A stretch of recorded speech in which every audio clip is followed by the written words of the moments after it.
You remember your friend, the integral, from regular old calculus, and when you did integration in regular old calculus, calculus AB, first semester calculus, you said, hey, how much area is trapped between this function and the x-axis?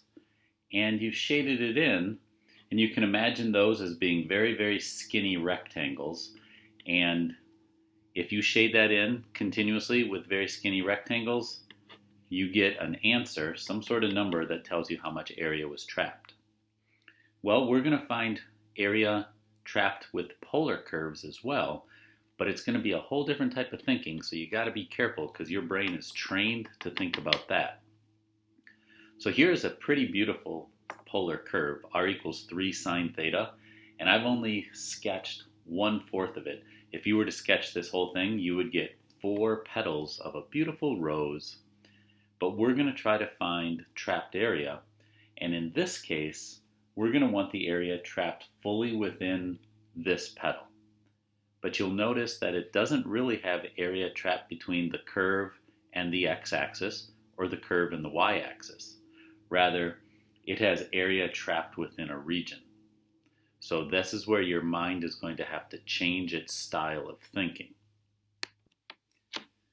And we're going to get to that style of thinking in a second, but before we do that, I must let you know, you probably want to write that down, because now for polar area, you're going to need to memorize this integral, and this integral is going to get you your amount of trapped area, 1/2 r squared d theta, and in this case, my r is 3 sine 2 theta.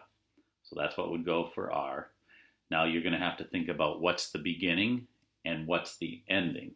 Now later on we're going to go over why this thing works, why this formula works. That may or may not interest you because a lot of times you're very utilitarian in math. If you tell me it works, I know it works. All right, so let's think about the concept of what's going on. So I'm going to take that picture and I'm going to recreate it down here below. And I'm going to zoom in here. Okay, after zooming in, I'm not sure the focus is doing us any favors, but you'll get the point. So what's going on when we apply that formula? And by the way, that formula has a d theta over there. It's just being cut off. If you think of the analogy of up above with regular integration and shading a bunch of very skinny rectangles to shade in the area, the same thing's going to happen here. I'm going to do it a little bit exaggerated. If you were to graph this curve by hand, you would graph a series of locations. And each of these locations would have basically a radius extending from the origin out to that spot. So I just drew in one radius. There's another radius. There's another radius. And so you can imagine that you would just continually draw in that radius to every single point along the curve. How many points are around that curve?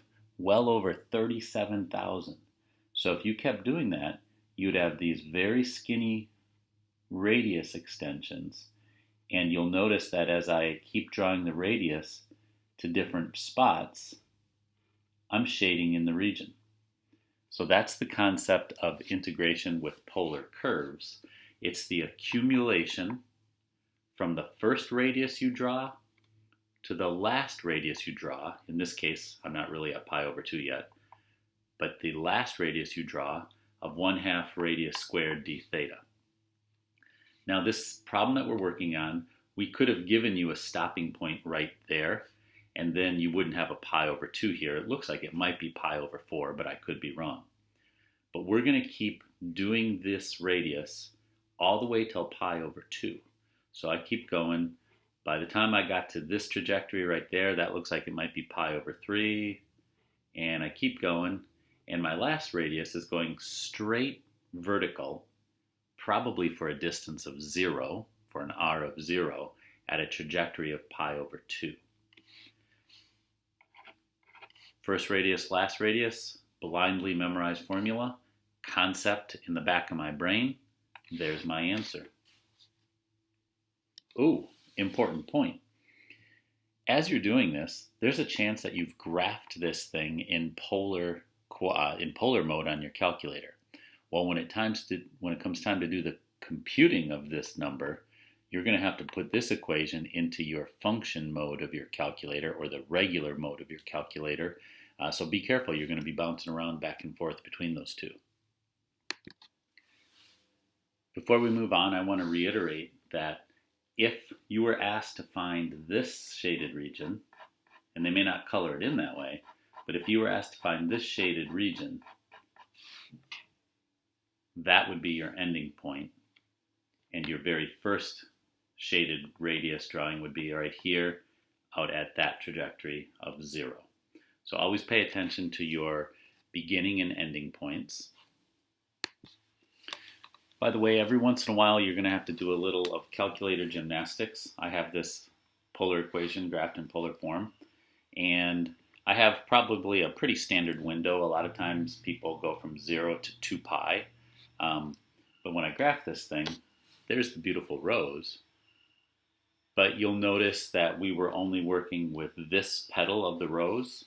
So sometimes you have to go ahead and mess around. If you just want that in your graph, you say, hey, that maybe is when I just go to pi. So I go from theta 0 to theta pi, and I do the graph. Oop, too much rows. So then you just do trial and error. Well, that must be pi over 2. So you punch in a pi over 2, and now you graph it. Oh, wow, that's just enough rows. Now I'm happy.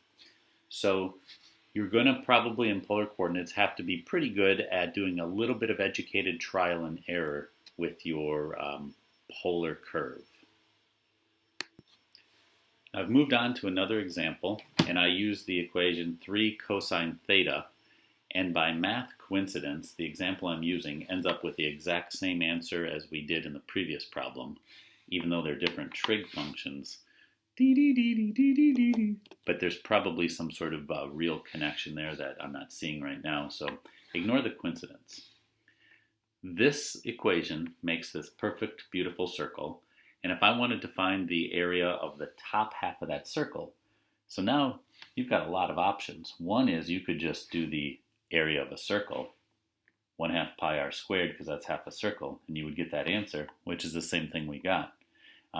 If you were diligent enough, you could do regular integration with respect to the x-axis, and you'd have to convert to rectangular coordinates. But in this case, what's happened is we just filled in a bunch of radii. The first radii had a trajectory of 0. The last radii had a trajectory purely vertical, but it probably had a distance of 0. So that's really the concept you need to know.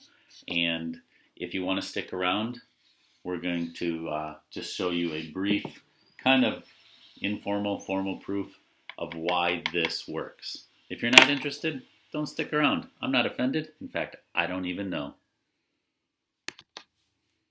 Okay, here we go. In geometry, you would work with areas of circles, and then because you were a big boy or girl in the math world, you started finding areas of sections or sectors of the circle. And what you did is you found out how many degrees this was, probably, and you said those degrees out of 360 gives me the fraction of the circle I'm working with. So we're going to do the same thing here. We have a pi r squared situation, but we don't get the full pi r squared, we only get a fraction.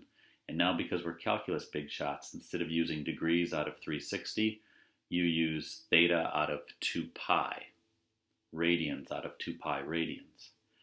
All right, well, let's take a look at this. If I go ahead and rearrange this, this theta can come out in front, and I have really a 1 over 2 pi, but the pi's in the denominator and the numerator cancel, and we get this area is 1/2 theta r squared. And yes, that would give you the area of that sector, but how does this work as an integral? First of all, that theta is one big chunk. Well, let's think about this. The formula doesn't have a theta in it. So what's really happening is each one of these little stripes we draw, each one of these radii, they're so thin, they're infinitely thin, that we call their thickness a d theta, or our theta measurement is a d theta, a incremental, basically infinitely small movement along that theta value. And if I do that and multiply it by the 1/2 r squared, 1/2 r squared times the theta, if I do that an infinite number of times, and that's what the integral will do for you, it will accumulate infinitely small, infinitely number of times this little calculation. So maybe that was entertaining, maybe not, but that's the reason why that formula works. And that's a little bit of what your professor is going to love to talk to you about in college. Kind of neat.